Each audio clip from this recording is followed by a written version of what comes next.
kaasi Eritrea si uusan u waayin badda dalkaasi Ethiopia. Arrinkaas ay nigi doonaa saacadihii ugu dambeeyay soo baxay la yaabna ku noqday markaasi qaaradda Afrika in guud ahaanba Ethiopia mar kale kala noqoto aqoonsigii dowladda Eritrea. Muxuu ka bedeli doonaa ayaa la isweydiinayaa guud ahaanba dalkaasi Eritrea oo dhowr iyo 30 sano ugu dambeeyay wadan ahaa.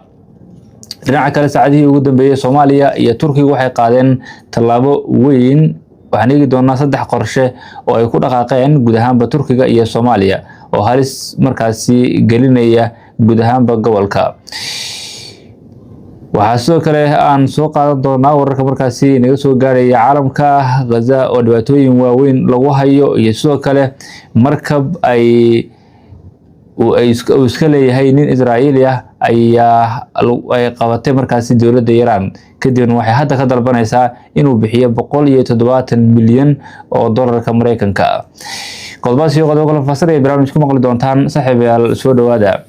aan ku bilownay wararka naga soo gaaraya dhanka Somaliland waxa maanta markaasi ay wasiiradii ugu badnaa isugu tageen xafladda furitaanka saldhig casri ah oo laga dhisayo markaasi bariga magaalada Hargeysa ee caasimadda Somaliland.